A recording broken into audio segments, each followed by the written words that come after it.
what a lot of you said is so much what we're talking about. It starts with a decision to have a good time with this. It's really hard for a lot of people not to be just extremely hard on themselves and frustrated. There's even a kind of something called the artist's curse that says that as a psychological fact, you cannot ever be objective about your own work. You're always going to think that your own work is never quite right. It's almost like sometimes how we feel about our own pictures when somebody takes a photo. First of all, you say, who the hell is that? How could they be so old? But the second thing is that it's like it never looks as good as we think it should. We're really hard on ourselves. It's just a psychological thing. It's going to happen. So understand that the fact that you might be critical of your work is just something that you're going to have to accept. And the process, though, is really absolutely free of bad outcomes. No matter what you do, how many mistakes you make, I say this every time I start a class, the harder it is, the more you learn. It's kind of like life in that respect. It's something that it's easy is wonderful, and that's sometimes your best paintings, but sometimes your difficult paintings and your problems working through, that's when you actually make progress. So don't be upset when things are hard, because this thing is hard. Art is not easy. If it was, everybody could do it from the time, from the get-go.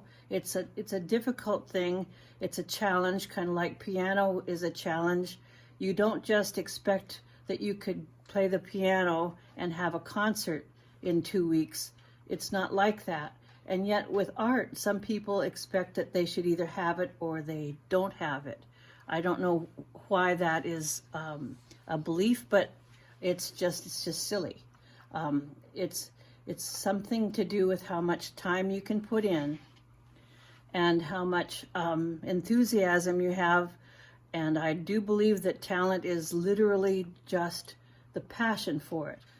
Talent equals passion, enthusiasm, and that creative thing that some people have more than others. But it has to do with how much you want it. It is true that you have to decide that this is important and you deserve it.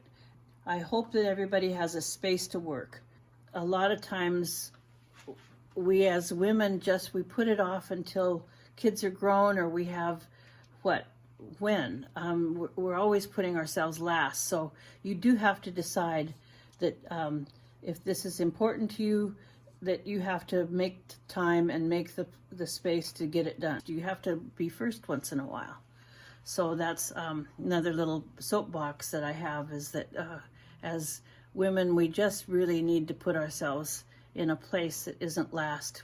I could look at books all day long, but it was only when I started copying other people's work that I admired masterpieces, which is how they used to teach art, by the way. The master used to have his students copy the paintings.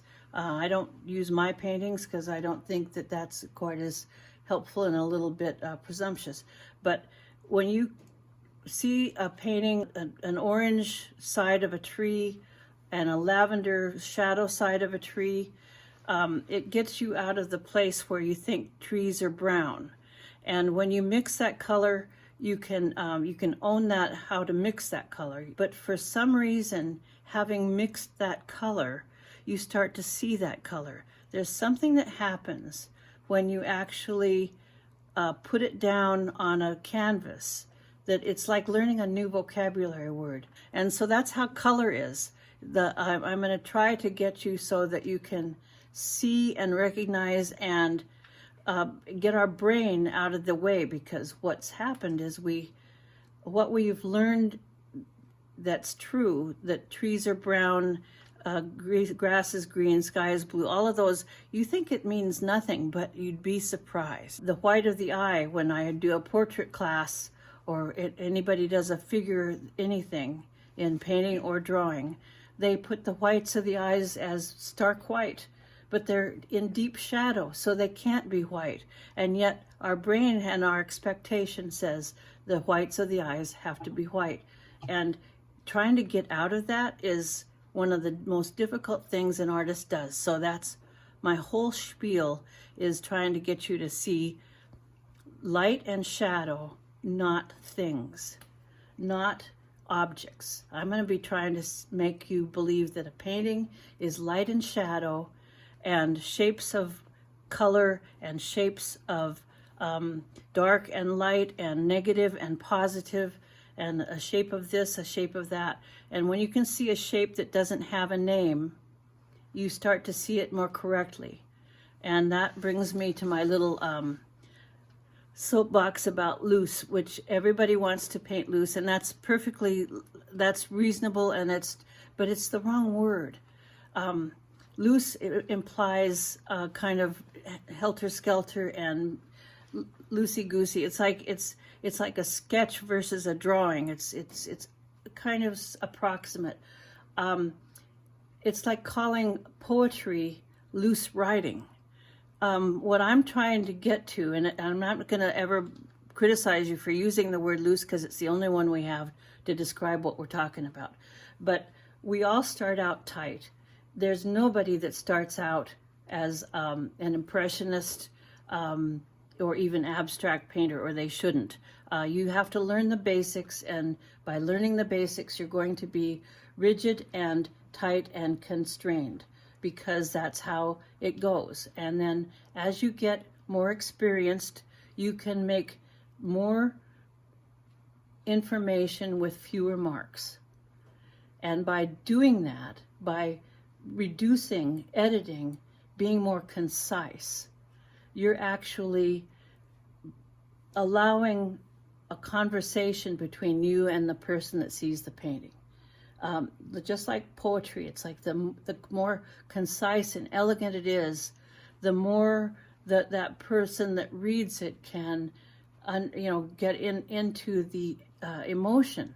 So a photographic copy it's like a lecture. It's like telling everything exactly. And if we all copied the same painting photographically, which is what we do at first, no question there. But if we all get it perfect, they're all going to look the same. How is that any success? That's, oh boy, it's like, isn't that amazing? And you've seen so many, isn't that amazing? That's what I call them. Aren't those amazing paintings? You can look at them and they're fascinating, but you don't have to look at them more than once, because everything's told, everything's there. It's like you have no doubt about what's happening. So as you get more experience, and it takes a while, you're able to say the same thing that you want to say with maybe 6 marks instead of 60. And when that happens, you start putting yourself in there, your own expression. And that's our goal. I don't care how you paint, in what style you paint. And by the way, style is something that also comes with it just comes. You don't have to worry about developing it. You don't have to worry about trying to get there. What you need to do is get the basics and learn how to see positive and negative, and learn how to see a shape of light and a shape of shadow, and we'll talk so much about that. But that's what I'm going to be. And the first thing I'm going to do is tone my canvas, and I tone my canvas by with burnt sienna, and I'll put about a value 5 on it, maybe even 6. I'll put it on so that I can, just fresh. I don't do it the day before. I don't want it to dry. Okay, so I'm going to go ahead and start just toning. And so I'm just grabbing a whole bunch of burnt sienna and a little bit of mineral spirits. and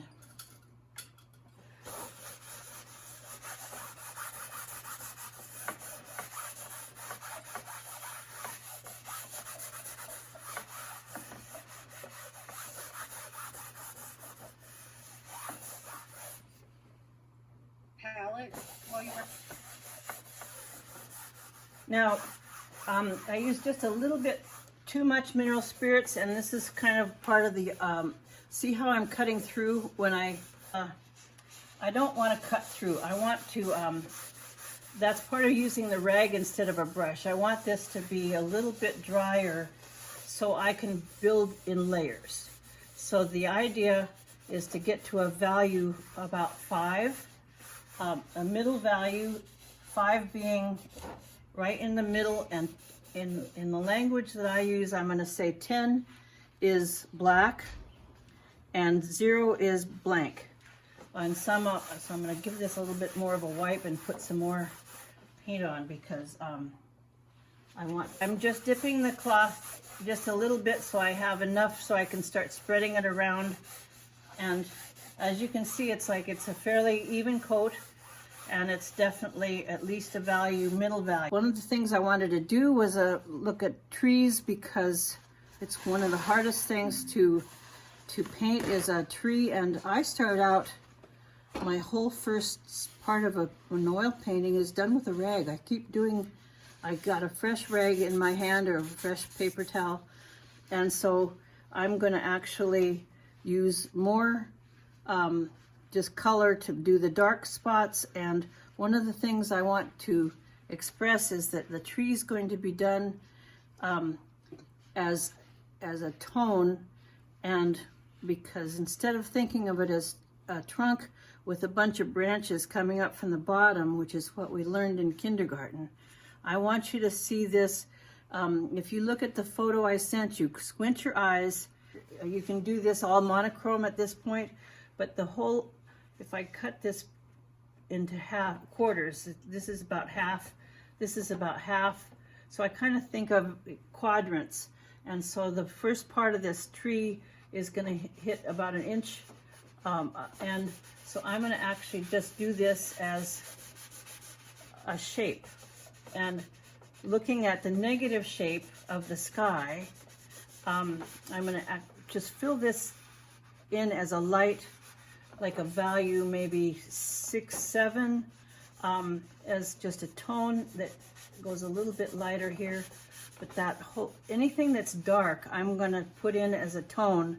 And then because I just put in this this tone just now, I can put in anything that's light, I can erase back out.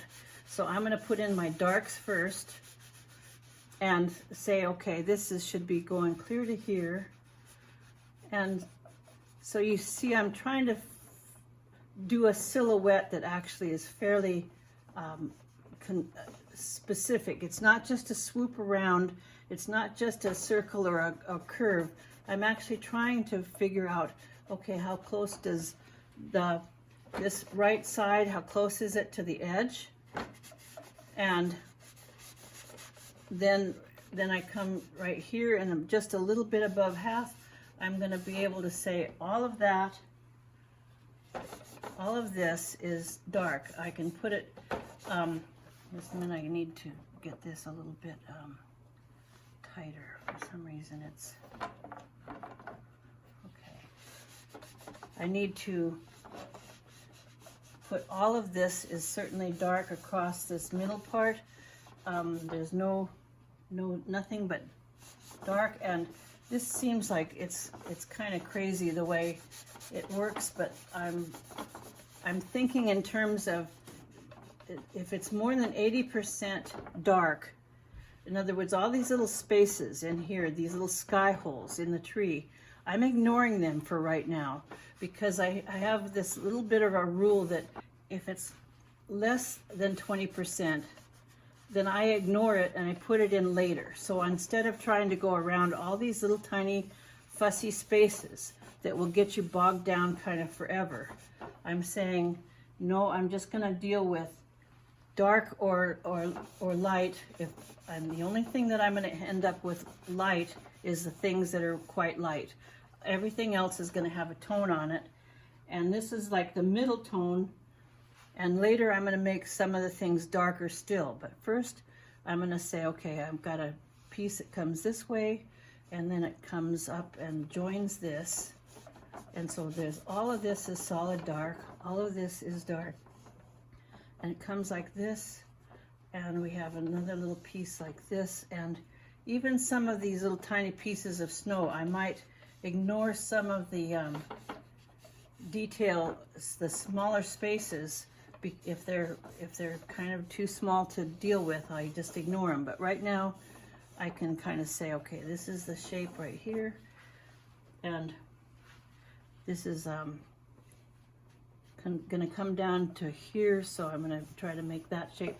And as much as I can, I'm looking at how is the shape, the silhouette, the specific silhouette I'm trying to be very careful with. It's like that's my information. This whole thing right here is a middle value, and then it goes across, and then it goes like this. And so this is just kind of laying out the shapes. This whole thing, this whole front corner is going to have a middle tone, so let's put that in. And it goes way to clear across. So, and it goes straight like this, then it comes up, and then it goes that way. So I'm just trying to, and then fill this in as a middle value. And then that is going to almost connect to this one that actually has to go out the edge. This one comes here. This part here I have to make a little bit more. And as I work this, it sets a little bit, and I'm able to put other things. Now, this I have a little tiny piece that comes up and a little tiny piece that comes up. And then there's actually even a little tree that's come up here. That means that I'm a little bit too far with this, so I can correct that in a minute. Okay, so now I'm almost to the place. If I was working on a painting myself, this is exactly how I would do it, with a cloth, and just trying to kind of refine the shapes as much as I can. And now the next stage I'm going to do is I'm going to take my the same cloth and fold it in and just use mineral spirits and start erasing some of the lights. And so this way I can say, okay, right here I can erase back, and I can get the sky a little bit. Again, I'm not going to go inside and do tiny little shapes, but this big old shape right here I can cut in, and I can start erasing the biggest shapes I see. And so now that's a little bit how that's going to work, and then I can go across here, right here, and go across and erase. So this is I've found this to be the quickest way. I used to draw this out. I used to draw everything out with a kind of a loose drawing, and I still don't mind if that's how you want to do that. I just have found that once I started seeing in terms of shapes and dark and light, that it was almost quicker to just go ahead and see shapes in the first place and not draw linear with a line or anymore, because as soon as I put an outline around something, for some reason it seems like it puts it into like stone, like it's written and can't be changed. Somehow an outline is sacrosanct in our heads, and I don't know exactly why, but that seems to be a problem. And so here we go. I'm gonna see this one goes up a little bit, somewhere just about the same level. We have a piece that's going here, and this is a case of negative shapes. I'm going there, but there's a tree there. I'm going to stop where the space actually starts again, and another little space here. And that tells me where these trees are coming through. That realizing that little piece of light goes, and I'm going to include the second one that's underneath it because there's a tiny little space in between. Then I can go here and go across, straight across, and it goes there, then comes up like that, and then I'm dragging, so I have to kind of put it, and then it goes out the edge. And when I go out the edge here, I'm going to say to myself, is that about a quarter of the way? Is that 2/5 of the way up the edge? How far is that? I'm always trying to say, where am I in my half, or like 3/5, 4/5, 5/5, or 1/3, 2/3, 3/3, or the whole. Anyway, so that's how I'm thinking, so that I can always keep things in the right place. And then I can come this way a little bit, and so I'm just going to keep erasing the white since we've got snow on the ground. And then the next thing I would do is make the darkers a little bit darker. So this is all just middle value, and some of it will end up actually looking light in comparison. So we have this one coming across, we have this one coming across, and then it joins pretty much. Then it comes down. So, and if you notice on your photograph, there's a fence line that's going to happen through here. And of course, that's very small. And if I squint my eyes, I don't see it. So that's another kind of a go-to rule, is if you don't see it when you squint your eyes, and I'm talking about squinting not just a little bit, but a lot. I always say, squint till your mother'd be mad at you. It's like you have to squint till you can't see color anymore. And that's when you can actually see whether something is visible or not. And if it's not visible when you squint, then that's a small shape, that's a detail that comes in later. And a detail is simply a smaller shape. And I try to do this whole thing in terms of from large to small shapes. So so I'm not going to do anything that's just too fussy yet. It's like I'm still just working on the biggest shapes and things that will help me place everything. So we have this one coming. Oh, and now I went too far with this, so I'll put my other cloth back and put some back. So this is the nice thing about using this is I can put this piece back through here, and then come through there, and then come through there, come through straight there. This one is like that. It's going to come a little bit further out this way. When I was doing a video, I've got several videos that I've posted on YouTube, and I'll give you some of the links later. But when I do a voiceover and I'm watching myself paint and trying to put what I'm doing as I am watching it, it's like I'll see, oh, that's wrong. You why don't you fix that? It's like as soon as you watch somebody paint, it's like you see, oh, that's not right. Fix that. But you have to wait because it all comes in time. But I know that there's probably things that you're saying, oh, that's not right. That's not right. But anyway, so we have that. We have a little tiny piece there. And again, I'm just trying to put things so I can place them. And now we have a tiny little thing there, but I'm not doing tiny little things. I'm trying to do bigger things. Okay, so now we have, I'm going to lighten this up just a little bit.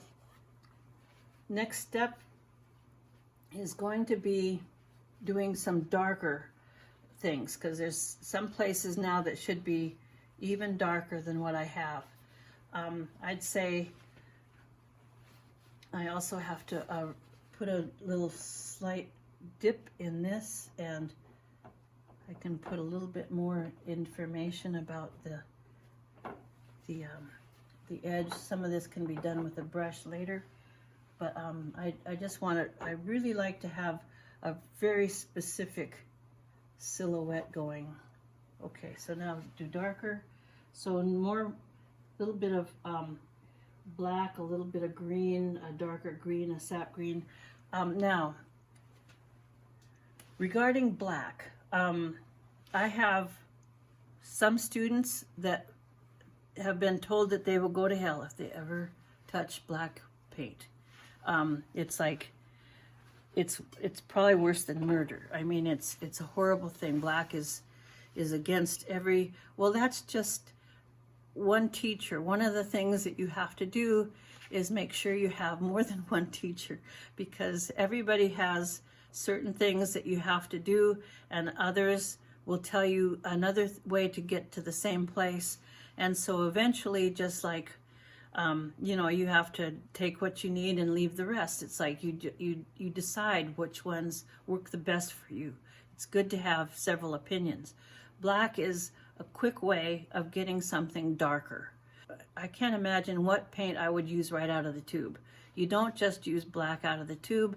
You make it a warm burnt sienna black, or a greenish black, or a bluish black. I mean, it's like every color is modified with something else. I use a lot of colors. I don't like a limited palette, because that does not give me a great deal of satisfaction to be able to mix every color from 4. I took a class with Hollis Dunlap and Lime Art Association. He's a genius. He's amazing. And we used ultramarine blue and Indian red and cad yellow and white. Those were the colors. And he could paint anything with those. It's just incredible.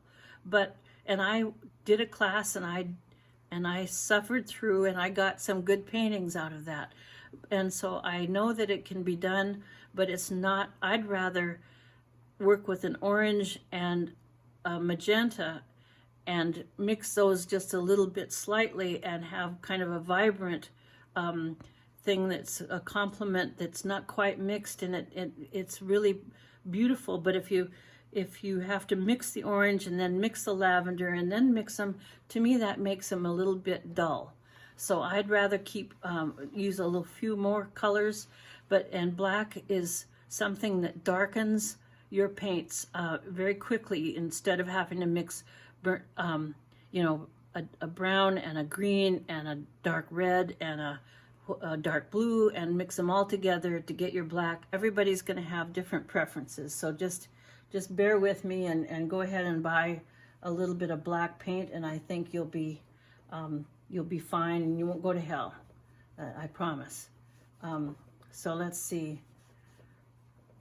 I'm just putting in the dark areas that I see a little bit dark in the middle, and a little bit darker here, and a little bit darker here. And so this is just still big areas. I'm not doing anything too fussy yet, but I'm trying to see if I squint, and I am squinting. I'm squinting right now. I'm squinting all the time so that I can compare. If this is like a real dark area right in here, I can say, okay, that's a little bit darker, and down here is a little bit darker, and then we have a little darker place over here, and we have a little darker place over there. So I'm trying to figure out where are my areas that are just a little bit darker, and that's one of them. I'm not going to worry about that branch over here on the right, because that's again a tiny shape, so I'm not going to worry about that too much yet. Yeah, so here's where it gets to be enough so that I can start using a brush. I'm just gonna give myself a little bit of, right here there's a little piece of something, a little rock, something. I will decide on that later. That little piece of rock right here, or whatever it is, I'm going to put it in, but I'm not sure I'll keep it in. One of the things that we have the privilege of deciding in our painting is, does what we see in front of us, does that help the painting, or does it not? I'm going to move this over a little bit. I'm not far enough over. If it doesn't help, if you have a stump in front, or a big rock in front, or something that's a log, or does it help the painting? Does it make it a better painting? If you cover it up and it doesn't hurt it, or leave it out. It's like, you don't have to put everything in. It's a judgment. One of my teachers, Robert Bateman, from a wildlife teacher from Canada, a painter, he said, we have to tell the truth, but not necessarily the whole truth. So that's something that you can always decide. And the only goal here, the only requirement in this, is that is this going to make this a better painting? Is this the better painting, or does it not? It's not about matching, because you don't get to put the photo that you used in front of the painting when you hang it on the wall. It's like, it doesn't matter if it matches. Nobody knows if the color is exactly right. They only know how it looks as a finished thing. Is it beautiful? Does it say something that you want it to say? That's your goal. And so that's, if you can kind of keep that in mind, then the matching thing is, when you edit a photo on your computer, you can make it kind of go reddish, or orangish, or bluish, or green. We can cast the color palette anywhere. So the color is arbitrary. You can make something warmer, you can make something cooler. I'll talk about glazes later, and how to make the whole thing go warmer. If it's a little bit kind of drab, you can warm everything up by putting almost like rose tinted glasses in front of your painting. And so you can always adjust the color. So matching is not the critical thing. So this is my... Shauna, can I ask a question about the color right now, or should I wait until later? No, go ahead. So you were putting a dark in, and I think you said you used black and sap green and something else? Just a little bit, yeah, to make kind of a dirty middle dark, kind of a grayish. So I have burnt sienna and some sap green and some black and a little bit of ultramarine blue. But right now, this can be done with color from the get-go.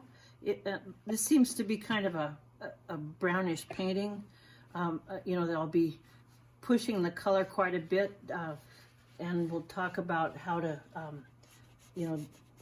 make the distance work, and the cool of the distance. These are going to go blue, but anyway, just as a beginning block in, you can use just one color. You can use raw umber for everything.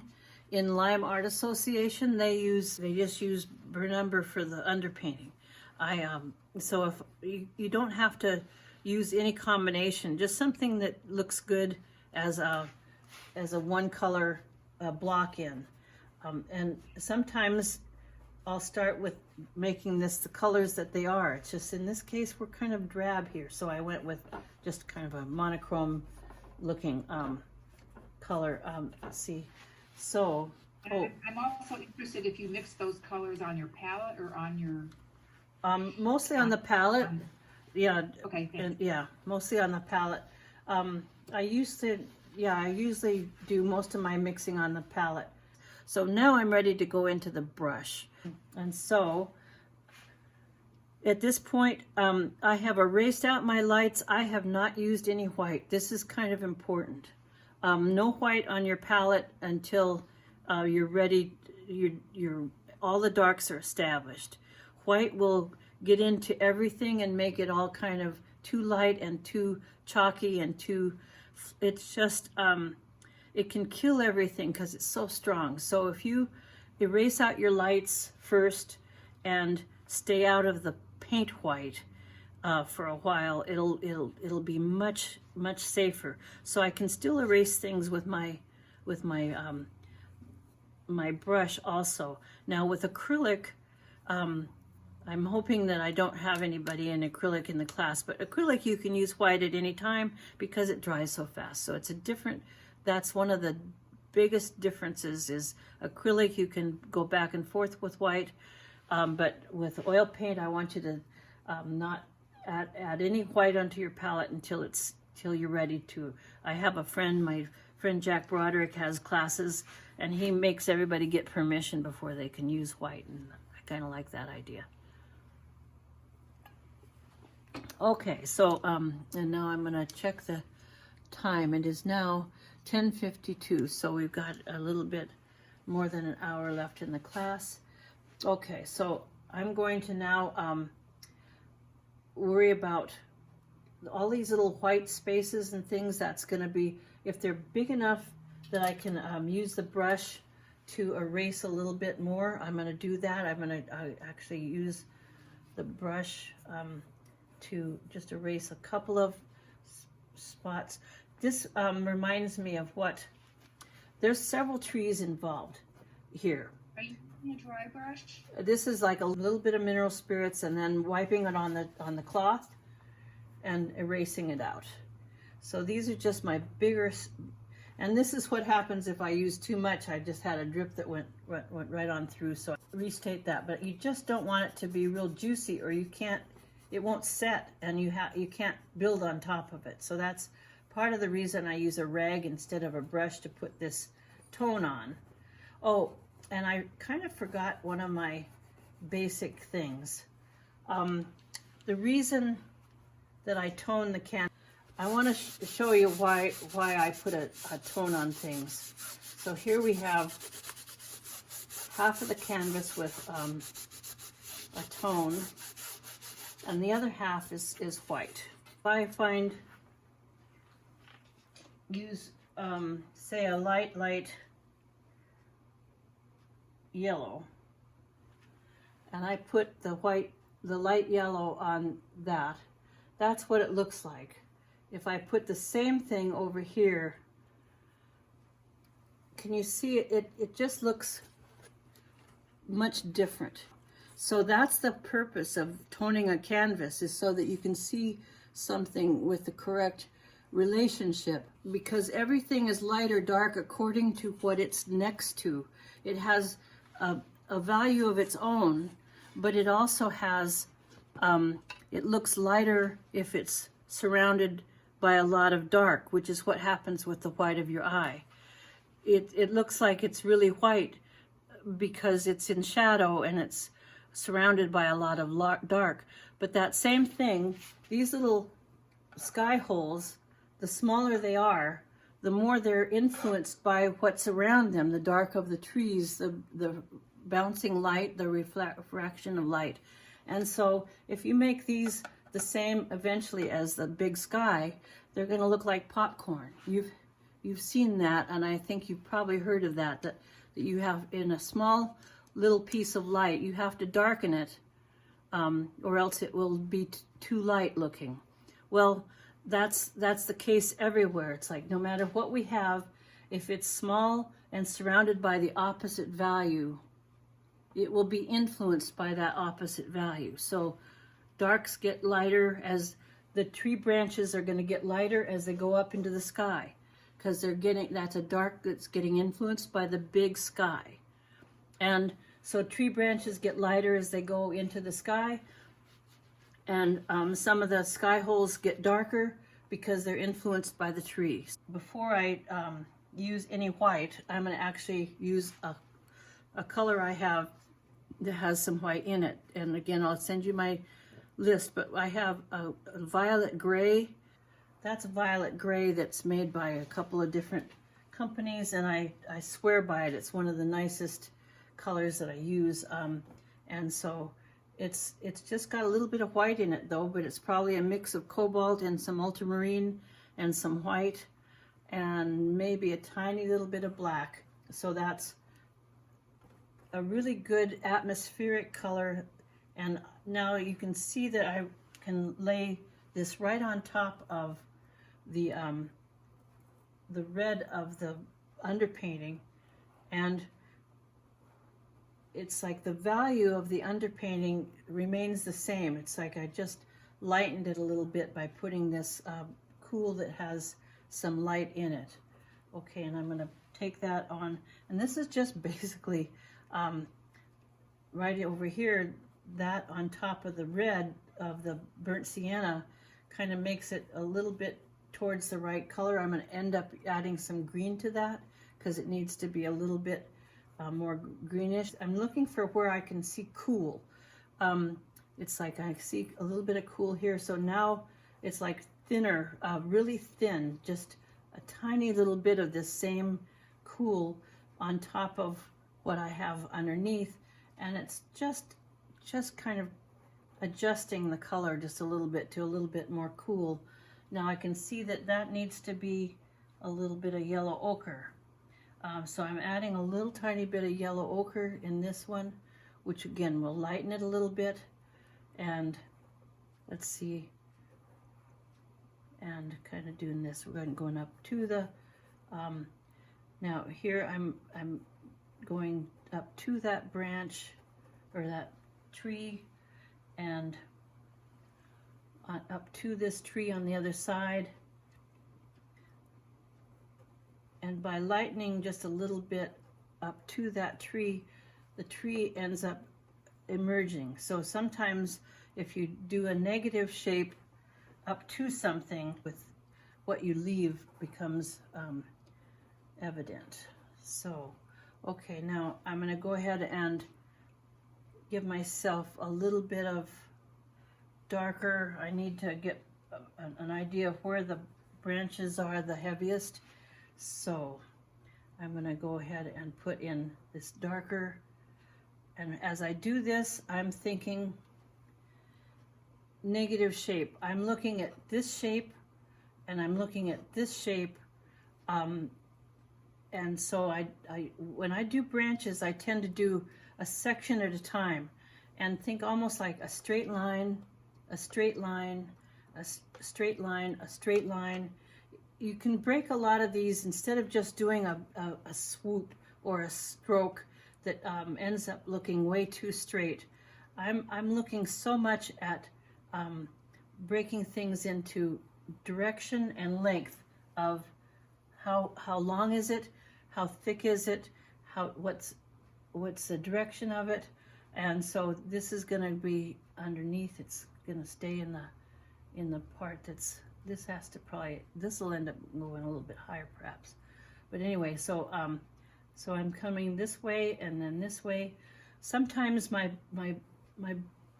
branches are going to be too heavy, too thick, and sometimes I'll be cutting in from the other side to make the space in between, and that will define things. So first of all, I'm still looking for the bigger shapes that I can find that are solid. Again, I'm still squinting, but this is not how most people do trees, except for advanced artists. Most of the time, you're going to start with the trunk, and if you do that, I'm over the internet, I'm going to slap you. It's like, don't start with the trunk, please. Start with the shape of the branches as a shape that you could cut this out of paper. That's what I'm looking for. Cut it out of fabric. This could be, no matter whether it has leaves on it or not, it's a shape that has silhouette and a volume. If you have one tree, and I'm just going to do a quick little thing of what I'm talking about. If I'm doing most of the time, a tree is going to have a shape, and then there's going to be kind of sometimes a secondary a bunch of branches that go like this, but there's going to be an opening through here.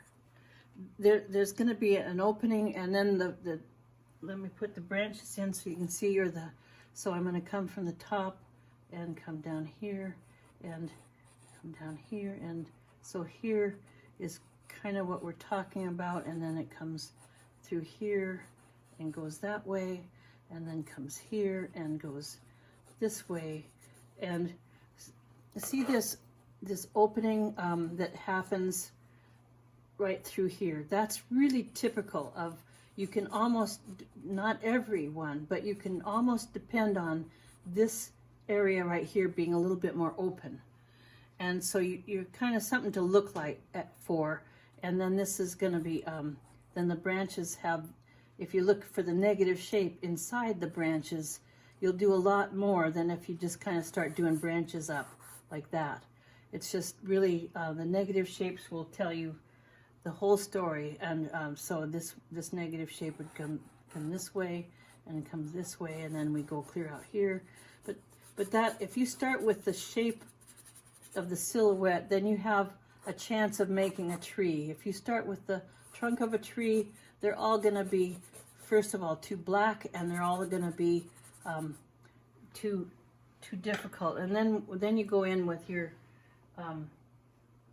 with a smaller brush, and in this case I'm going to erase it, but then you make the smaller shapes, you pull them out in between, and that starts to give you everything that you need. You just start making smaller and smaller openings, and that starts to define it. But first of all, you do it as a solid, and then you look for that space right there.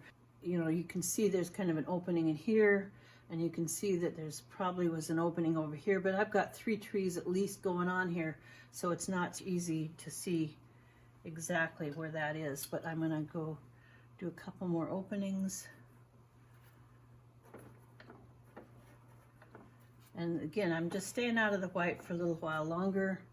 Okay, and then put the darks back in. That was what I was in the middle of. So here's my brush. A little bit of, and again, I'm kind of changing, adding some different colors. I'm adding a little bit of a green in some of these branches because I see it, and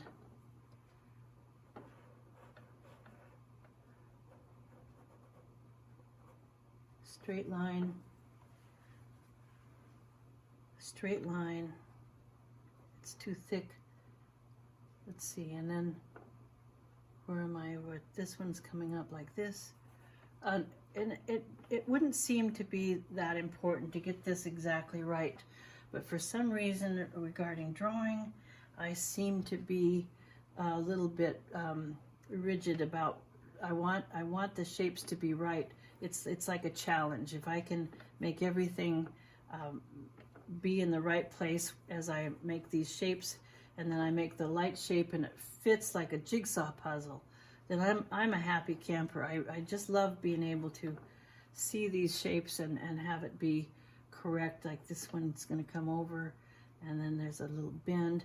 But I'm still thinking in terms of, even if I was doing a pear or an orange, I'm thinking of the edges as being straight line, curve, straight line, curve, straight line, because a straight line, you can measure the distance and the direction.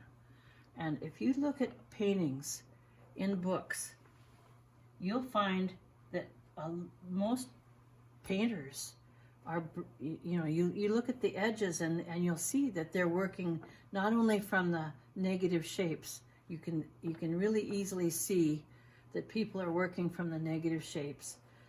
They're working from behind what they're seeing in order to reveal what's in front. And they're also working in terms of a lot of straight directions, straight lines. Let's see, this might, yeah, that's probably not nearly far enough out. So I've got to have a bigger space in here. So I'm going to redo that because I can't help but I have to fix it. If I see something that it's not right, I can't leave it. And this is a good time you know, before you get completely, block-ins are wonderful because they're easy to change and adjust. And once you put in too much time, it's really hard to give yourself permission to go ahead and fix something that's in the wrong place. So this goes clear here, and so here we have, we're clear over here with that branch that I was just trying to do in the wrong place. So, and then this one's going to come up to here, and this one's going to come up to here. So, and then we can fill this part in also. And now I'm looking at the shape that remains here, so that's going to help me. Instead of just looking at the tree, I'm just saying, what is the white shape that remains? And that's, I missed this one completely. I didn't see that this was clear over and touching that right side. Missed it. So now here I am trying to fix that. So now we can go ahead and get this one put in, and it goes like this, and that goes there, and this one comes here, and this is going to come up here. So that's the idea. Now I'm going to go ahead and put this straight across and erase a little bit. I still am erasing my lights because I don't want to get into white yet. That goes this way, comes down, comes straight across.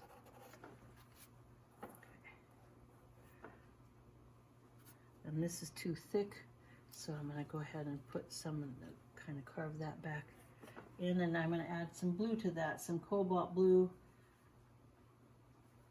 and a little bit of that violet gray that I have, because right here I can see that that's going a little bit lighter and a little bit bluer. Okay. Now I'm going to have to go ahead and start, I'm doing some yellow ochre, and I don't give you every mix I make because it's, I really believe that there's about 3 or 4 different ways to get to any different color mix. It's like, I'm thinking in terms of cooler and warmer, lighter and darker. So if I keep my, my goal to cooler and warmer, lighter and darker, then it seems to be a little bit easier to not get completely, what you were saying about the color palette mixing in advance, I don't do that. You can tell I don't do that. I know that there's a whole philosophy. David Lucier teaches that way. He has a color mixing palette, a chart. I just have never done it that way. I've just learned, I try to get you to see and recognize more colors than you did at the beginning through copying a couple of masterworks, and then of course a lot of painting that's in the wrong place now too, so I have to fix that. And so that's why it's really kind of nice to take from more than one person, because with me you're not going to have to worry about a palette or color palette that you mix in advance. I've never done it that way. And so I just kind of think in terms of what I just said, lighter, darker, warmer, cooler, and trying really hard to see the exact shape of the light piece and where it goes, and think of it like a jigsaw puzzle. So all of this is going to be toned in right there. This is going to come down to be there, and this is going to come up because there's just a little sliver of the one there. That's good. Okay, so everything's going to be just adjusted, and again, it wouldn't matter that this matches exactly. It wouldn't matter, and a lot of times I have students that really they get going and then they start changing everything. I don't like to do it that way yet. Sooner or later, and I'm now just adding a little tiny bit of white to this yellow ochre because I have a little bit too. Let me first erase some of it out. But I have a belief that you can do a lot of changing. It's certainly not against the rules. We all know about artist license, and I certainly have already told you that you can leave things out that don't help your design and your composition. No problem, leave it out. But if you start changing everything, because it's like I'd rather have you pick a better picture in the first place, and we can talk about that. But you know, let's kind of be true to what you have because you like it, it works, and I do believe that we have a real good sense of recognizing a good composition when we take a good photograph that we're using. We seem to, I don't have any problem with students picking pretty good pictures to work from. However, most of the time you have a really good sense of what looks good. And so I want you to trust that. And if you like the picture, then if you make the painting to be the same composition as the picture, you're going to be okay.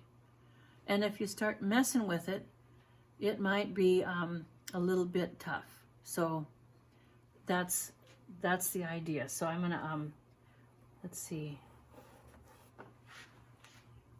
go back here, get this. And so now we're just talking smaller and smaller shapes, and now I'm going to go ahead and see if I can start adding some actual white here pretty soon to lighten some of these, but I'm going to get some of my bigger shapes established. This is, let's see, I'm in the wrong place there. I should be over here. And so that's the only problem with negative shapes is it's easy to get lost. So I'm going to be over here, then this comes down there. This one is actually, what I just did is wrong. I have to fill it back in. Okay, so that's more filled in. This goes this way. And so I have a sense of what's happening here. I have a sense of what my biggest shapes are. And so this is a good, what I would consider a workable block in. I've got most of my darks established. I have most of my shapes established where I kind of know where things are. This probably needs to come up a little bit more, so I'm going to do that. So that means that my piece of snow probably has to come up a little bit. So I'm going to do that. Just again, it wouldn't matter, but it does to me. So I'm going to bring this up a little higher. And so I can bring the bottom up a little bit higher. So I have one quote, I think it was Whistler. He had a whole bunch of really good quotes. Whistler said that a painting is just a series of corrections. And that's literally what it is. It's like you, and he also said that the definition of a portrait is a painting that has something wrong with the mouth. And so that's another thing. If you ever do a commissioned portrait, you'll find that that's a typical thing that people will say. There's just a little bit something wrong with just this part. John Singer Sargent told one lady that she should fix the problem herself when she was upset with how he'd done it. He says, go. She said, it'd just be easy to fix it. And he said, okay, go ahead.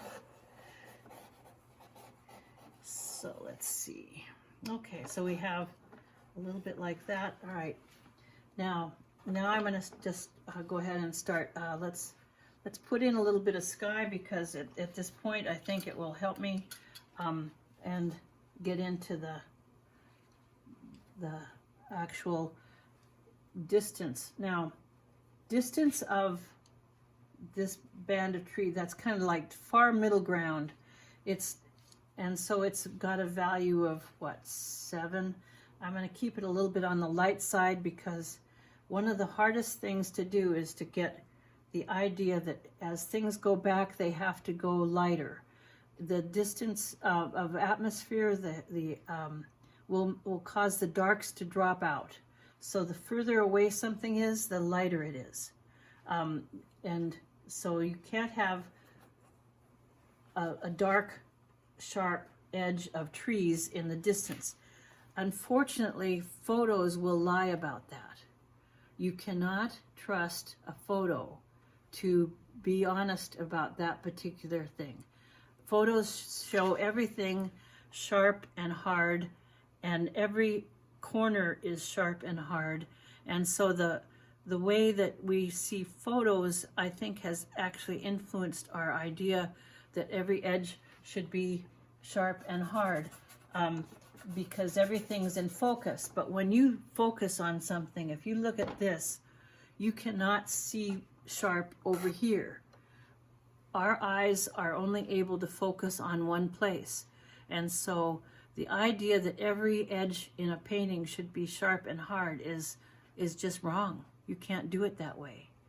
You have to allow yourself to understand that if it's distant, it's going to be soft. First of all, this edge is going up into that white sky, that light sky, and so it's got to be a soft edge, even if the photo shows it just hard and black. And the other thing about photos is it can't see the values that you can see. If it sees the sky, it's going to make everything else too dark. When I was looking, I painted this painting plein air, and the colors are just amazing, but this photo just turned it into just practically black and white. The pictures cannot see the values that you can see in your own vision. So you have to understand that, and understand that you have to really know that how light something distance is. For instance, an ocean against a sky, if you squint, you can't see where the sky stops and the ocean starts. But in a photo, it's going to be practically a black line. But because that edge of that ocean is so far away, it has gone so light, and the water gets lighter as it goes away also, because the distant water is reflecting the horizon of the sky, which is lighter, and the close water is reflecting the dome of the sky, which is right above us. So water will, by physical fact, get darker as it gets closer and lighter as it goes away. So you just have to understand some of the limitations, and usually a lot of times you'll push the cool on a disc to make it more distance. It's almost like you add atmosphere. You add some air on top of something to make it look far, far away. So I'm going to start with the horizon edge, and I'm going to add a little bit of viridian green to white. And this is just an interesting, just a tiny, at the very edge, a little tiny bit of viridian green and a little bit of white makes a really nice horizon color. And we all know that the horizon is quite a bit lighter as it goes towards the earth, and darker as it goes up towards the dome of the sky. And that's because looking out against the flat away from us, there's a lot of atmosphere. Looking straight up, not as much. So that's why it's just the more horizontal we're looking, the more atmosphere we look through. And that's why the horizon is lighter. I don't know if you've run across in your travels, there's a book that's called Landscape Painting. Was early about 1930, I think, maybe 1920. John F. Carlson. It's the painting, landscape painting. Again, I'll probably send a picture of it so that you can see it. It's really a cheap, easy to find book on Amazon, maybe $10 at the very most for a soft cover. it has all of these physical facts about how the sky gets darker as it goes up, and that there's actually some different colors that happen in the sky. But usually it's really, really light at the horizon. Kind of goes into a cerulean blue as it goes up a little bit higher. And of course it has to stay level. You can't go up and around things with the change of color. And then sometimes that's all you have to deal with is some cerulean blue. But a lot of times you'll go into cobalt blue towards the top. And if you go really high up, you're going to get into some ultramarine blue. So I'm going to add a little bit. Oh, and that brings me to another thing. That you'll find that a lot of times the corners of the paintings will be darker. Check that out. You'll see that in a lot of landscape paintings, they're helping move the eye around by making the corners quite a bit darker than the rest of the painting. So you'll see that there's even something might be a branch, or the way the hill goes into the side. You'll find that there's a lot of work keeping the eye going around. At the edge of these going out, these side paint panels that are just white going out, I'm going to darken these towards the edge so that again I'll have almost like a little bit of a roundabout. So that's something that you'll see that happens also. A lot of work towards. I'm just adding a little bit of white here so that makes the shape of that tree. Okay, so now go back into my sky. And that's gonna come right to the edge, come down here a little bit, come down here a little bit. And then I'll be working the interior a little bit more later, but right now I just want to get the shape of the sky so that I can see a little bit more the color relationship of how white the snow needs to be, or what colors that things might be. So this will go a little bit lighter.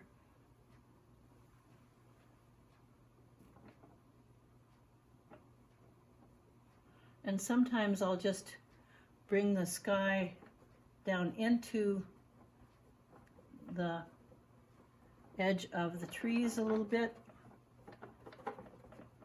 so that that kind of smears it, and then I go back the other way, smearing it a little bit. And so let's see, now I'm gonna look at the white of the snow and say also just this is a really small piece, and it's surrounded by quite a bit of dark. So I'm going to be assuming that this little piece of snow is not going to be quite as light as some of my big pieces closer. So I have a little bit of blue added. Then there's a little space here. Oh, and check that out. That's the same color that I have on my brush, but look at how light that looks. I hope you can see that. Anyway, and I'm going to take a picture of that right now so that I can send it later. Just what I'm talking about.